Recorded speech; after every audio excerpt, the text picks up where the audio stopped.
السلام علیکم ورحمۃ اللہ وبرکاتہ۔ اعوذ باللہ من الشیطان الرجیم، بسم اللہ الرحمن الرحیم۔ وَلَقَدْ أَخَذَ اللَّهُ مِيثَاقَ بَنِي إِسْرَائِيلَ وَبَعَثْنَا مِنْهُمُ اثْنَيْ عَشَرَ نَقِيبًا وَقَالَ اللَّهُ إِنِّي مَعَكُمْ لَئِنْ أَقَمْتُمُ الصَّلَاةَ وَآتَيْتُمُ الزَّكَاةَ وَآمَنْتُمْ بِرُسُلِي وعزرتموهم وأقرضتم الله قرضا حسنا لأكفرن عنكم سيئاتكم ولأدخلنكم جنات تجري من تحتها الأنهار فمن كفر بعد ذلك منكم فقد ضل سواء السبيل۔ اور اللہ تبارک و تعالی نے بنی اسرائیل سے پختہ عہد لیا تھا اور ان میں 12 سردار مقرر فرمائے اور ان سے کہا کہ میں تمہارے ساتھ ہوں اگر تم لوگوں نماز قائم کرتے رہے، زکوٰۃ ادا کرتے رہے اور جو رسول آئے ان پر ایمان لاتے رہے اور ان کی جان و مال سے مدد کرتے رہے اور اللہ تبارک و تعالیٰ کے راستے میں خوشدلی کے ساتھ خرچ کرتے رہے، تو البتہ میں تم لوگوں سے تمہارے گناہوں کو دور کر دوں گا، تم کو ایسی جنتوں میں داخل کروں گا جن کے نیچے نہریں جاری ہیں۔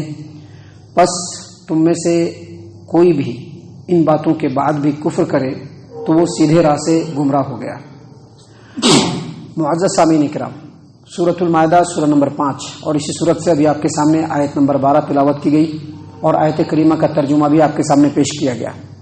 سامعین کرام، اس سے پہلے جو آیات ہم نے آپ کی خدمت میں پیش کیے تھے، ان آیات میں اللہ تبارک و تعالیٰ نے ایمان والوں کو مخاطب کر کے ان عہد اور وعدوں کو یاد دلایا جو اللہ تبارک و تعالیٰ نے محمد عربی صلی اللہ علیہ وسلم کے ذریعے سے مسلمانوں سے لیے، اور وہ عہد اور وعدہ کیا ہے؟ اللہ پر ایمان لانا، اللہ کے رسول پر ایمان لانا، حق کو سماج و معاشرے میں قائم کرنا، عدل و انصاف کے ساتھ فیصلے کرنا۔ ان باتوں کو بیان کرنے کے بعد ابھی جو آیت کریمہ آپ کی خدمت میں پیش کی جا رہی ہے، اس آیت کریمہ میں اللہ تبارک و تعالیٰ نے مسلمانوں کے سامنے، کیونکہ یہ جو قرآن کریم ہے وہ مسلمانوں پر نازل ہوا، نبی اکرم صلی اللہ علیہ وسلم پر نازل ہوا، مسلمانوں پر نازل ہوا ہے، اور جو بھی اس پر ایمان لائے گا چاہے کوئی بھی ہو وہ مسلمان ہوگا۔ تو اللہ تبارک و تعالیٰ نے مسلمانوں کے سامنے اس بات کو واضح کیا ہے کہ جس طرح سے تم لوگوں سے عہد اور وعدہ لیا گیا بالکل اسی طرح سے عہد اور وعدہ بنی اسرائیل سے بھی لیا گیا، ان کے رسولوں کے ذریعے سے کتابوں میں اللہ تبارک و تعالیٰ نے ان سے عہد لیا کہ تم کو اللہ تبارک و تعالیٰ کے عہد کو میثاق کو پورا کرنا ہے، لیکن افسوس کہ بنی اسرائیل ان چیزوں کو پورا کرنے میں ناکام رہے۔ گویا اب یہاں سے مسلمانوں کو یہ تنبیہ کی جا رہی ہے کہ کہیں ایسا نہ ہو کہ جس طرح سے بنی اسرائیل سے عہد لیا گیا، وعدہ لیا گیا، پختہ اللہ تبارک و تعالیٰ نے ان سے وعدہ لیا اور اس کو وہ پورا نہ کر سکے، کہیں ایسا نہ ہو کہ تم لوگوں سے بھی ایسا ہی ہونے لگے۔ معزز سامعین کرام، اللہ تبارک و تعالیٰ نے فرمایا وَلَقَدْ أَخَذَ اللَّهُ مِيثَاقَ بَنِي إِسْرَائِيلَ، اور اللہ تبارک و تعالیٰ نے بنی اسرائیل سے پختہ عہد لیا تھا۔ یہاں پر بنی اسرائیل سے مراد یہودی لوگ ہیں۔ اس سے پہلے بتلایا جا چکا کہ اسرائیل سیدنا یعقوب علیہ السلام کا نام، اور ان کی جو نسل چلی انہی کو بنی اسرائیل یعنی یہودی لوگ کہتے ہیں۔ اللہ تبارک و تعالیٰ نے فرمایا کہ اور اللہ تبارک و تعالیٰ نے بنی اسرائیل سے یہودیوں سے پکا وعدہ لیا، وَبَعَثْنَا مِنْهُمُ اثْنَيْ عَشَرَ نَقِيبًا، اور ان میں 12 سردار مقرر کیے۔ کتنے سردار؟ 12 سردار۔ اصل میں جب بنی اسرائیل نے سیدنا موسیٰ علیہ السلام سے پانی کا مطالبہ کیا تھا کہ ہم لوگوں کو پانی چاہیے، تو اس وقت سیدنا موسیٰ علیہ السلام کی موجودگی میں بنی اسرائیل کے 12 خاندان تھے، 12 قبیلے تھے، اور جب سیدنا موسیٰ علیہ السلام نے پتھر کے اوپر لکڑی سے مارا اللہ تبارک و تعالیٰ کے حکم سے، تو جو پتھر چوکور تھا اس میں سے 12 چشمے جاری ہو گئے، اور ہر قبیلے کو اپنا اپنا چشمہ بتلا دیا گیا کہ تمہارا یہ پانی نکلنے کی جگہ ہے، تمہارے یہ پانی نکلنے کی جگہ ہے، تم کو یہاں سے پانی لینا ہے، تم کو یہاں سے پانی لینا ہے، اور ان 12 قبیلے کے لوگوں نے اپنے اپنے پانی کی جگہ کو پہچان لیا۔ بعد میں چل کر کے انہی 12 قبیلوں میں سے 12 سردار اللہ کے رسول سیدنا موسیٰ علیہ السلام نے بنی اسرائیل میں مقرر کیے۔ یہاں پر اللہ تبارک و تعالیٰ نے اسی بات کو بیان کیا ہے کہ وَبَعَثْنَا مِنْهُمُ اثْنَيْ عَشَرَ نَقِيبًا، اور اللہ تبارک و تعالیٰ فرماتے ہیں کہ ہم نے ان میں سے 12 سردار مقرر کیے 12 قبیلوں میں سے۔ اور یہ کب ہوا تھا؟ جب سیدنا موسیٰ علیہ السلام جابر شرکش اور بدمعاش قسم کے قوم سے جہاد کرنے کے لیے آگے بڑھے تو ان میں سے 12 سردار مقرر کیے، اور ان سرداروں کو مقرر کرنے کی وجہ کیا تھی؟ ایک یہ کہ لوگوں کو جنگ کے لیے تیار کرنا، دوسرا یہ کہ لوگوں کی نگرانی کرتے رہنا، تیسرا یہ کہ ان کے اندر بد اخلاقی اور بے دینی نہیں آئے اس کی نگرانی کرتے رہنا، اور اللہ کے رسول سیدنا موسیٰ علیہ الصلوۃ والسلام سے ان لوگوں نے جو بیعت کیا ہے، جو وعدہ لیا ہے، جو عہد کیا ہے، ان کو وہ لوگ پورا کرتے رہیں، اس کی نگرانی کرنے کے لیے اللہ تبارک و تعالیٰ فرماتے ہیں کہ ہم نے ان میں 12 سردار مقرر کر دیے۔ اور اس کے بعد اللہ نے فرمایا وقال اللہ انی معکم۔ اصل میں یہی نقطہ ہے جو ہم مسلمانوں کو بھی سمجھنے کا ہے، جو اللہ تبارک و تعالیٰ نے یہاں پر نازل فرمایا ہے۔ اللہ تبارک و تعالیٰ نے فرمایا بنی اسرائیل سے، یہودیوں سے کہ انی معکم، میں تم لوگوں کے ساتھ ہوں۔ میں تم لوگوں کے ساتھ ہوں کیا مطلب؟ میری مدد، میرا سپورٹ، جب بھی تم پر کوئی پرابلم آئے تو فوراً اس کو ٹھیک کرنا، یہ میری ذمہ داری رہی ہے۔ اللہ تبارک و تعالیٰ نے اوپر سے وعدہ لیا۔ آپ کو یاد ہوگا کل ہم نے جو آیت کریمہ آپ کی خدمت میں پیش کی تھی، اس میں اللہ تبارک و تعالیٰ نے مسلمانوں کو ان نعمتوں کو یاد دلایا جو اللہ تبارک و تعالیٰ نے ان پر کی۔ اور کب یہ نعمت اللہ تبارک و تعالیٰ نے کی؟ جب اللہ کے رسول صلی اللہ علیہ وسلم موجود تھے، کہ جب بھی ان کے اوپر کوئی مصیبت آئی، جب بھی کوئی دشمن ان کے اوپر حملہ کرنا چاہا، تو اللہ تبارک و تعالیٰ نے فوراً مسلمانوں کا ساتھ دیا۔ اگر کم لوگ تھے، اللہ تبارک و تعالیٰ نے انہی میں ان کو فتح دے دیا۔ اگر بالکل بے بس ہو گئے، اللہ تبارک و تعالیٰ قدرت سے کچھ ایسی چیزوں کو واضح کر دیتا تھا جس سے کفار مشرکین پیچھے ہٹ جاتے تھے۔ جیسا کہ جنگ خندق کے موقع سے مسلمان ایک طرف تھے اور مشرکین ایک طرف تھے، ہزاروں کی تعداد میں تھے، اللہ تبارک و تعالیٰ نے ہوا چلا دیا اور مشرکوں کی ہوا اکھڑ گئی۔ تو اللہ تبارک و تعالیٰ نے یہاں پر بنی اسرائیل سے کہا وقال اللہ، اور اللہ نے ان سے کہا انی معکم، میں تم لوگوں کے ساتھ ہوں۔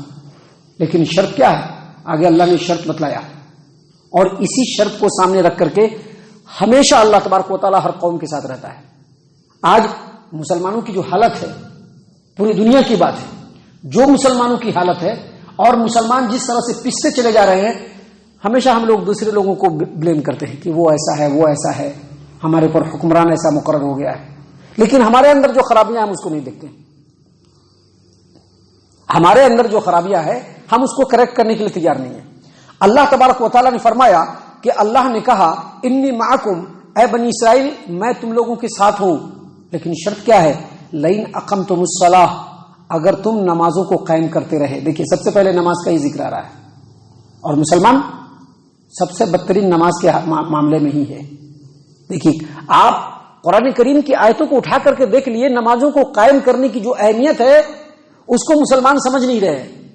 اللہ نے فرمایا لئن اقمتم الصلاۃ، اگر اے بنی اسرائیل تم لوگ نمازوں کو قائم کرتے رہے، وآتیتم الزکاۃ، اور اللہ تبارک و تعالیٰ نے اگر تم کو مالدار بنایا ہے تو اس میں سے جو زکوٰۃ کا حق ہے اس کو ادا کرتے رہے، وآمنتم برسلی وعزرتموہم، اور موسیٰ علیہ الصلوۃ والسلام کے بعد جو بھی رسول آئے ان پر تم لوگ ایمان لا کر کے جان و مال سے ان کی مدد کرتے رہے۔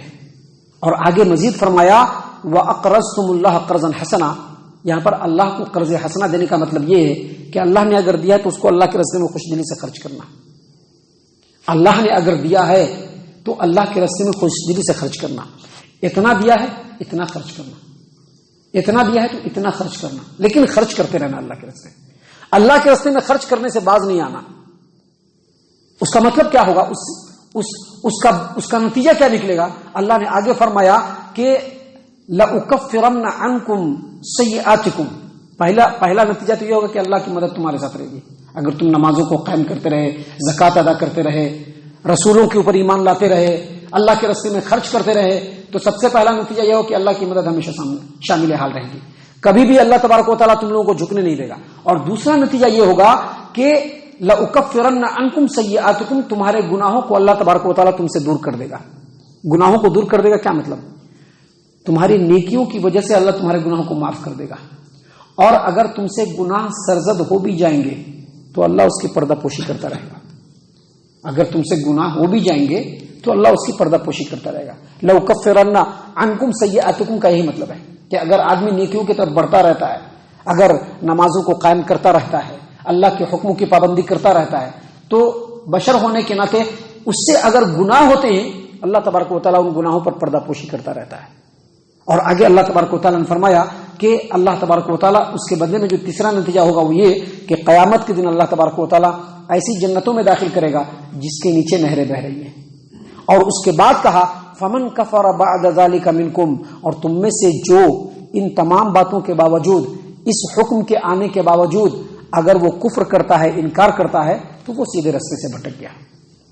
معزز سامعین کرام، اگلی جو آیتیں آ رہی ہیں ہمارے سامنے، اس میں اللہ تبارک و تعالیٰ نے بتلایا ہے کہ جو بنی اسرائیل سے عہد لیا گیا اس کو ان لوگوں نے توڑا، اس کی نافرمانی کی، تو اس کے بدلے میں اللہ نے ان کے اوپر لعنت کر دیا، اور وہ لعنت قیامت تک ہے. بتلانے کا مقصد یہ ہے کہ مسلمانوں سے بھی عہد لیا گیا ہے، اگر مسلمان اپنے عہد کو پورا نہیں کریں گے تو وہ بھی ملعون ٹھہریں گے، ان کے ساتھ بھی وہی حشر ہوگا جو بنی اسرائیل کے ساتھ ہوگا. یہی سب باتیں اللہ تبارک و تعالیٰ نے ان آیات کے اندر بیان فرمائی ہے. ہم اللہ تبارک و تعالیٰ سے دعا کرتے ہیں کہ اللہ تعالیٰ ہم تمام کو ان تمام باتوں کے اوپر خوب غور و فکر اور تدبر کرنے کے ساتھ ساتھ ان باتوں کے اوپر عمل کرنے کی بھی توفیق عنایت فرمائے، آمین.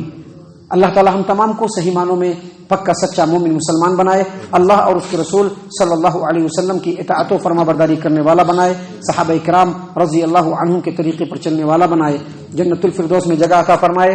اے اللہ ہم تمام کو جہنم سے پناہ دے، اے رب العالمین ہم تمام کو جہنم سے پناہ دے، اے مالک الملک ہم تمام کو جہنم سے پناہ دے، آمین یا رب العالمین. وما علینا الا البلاغ المبین.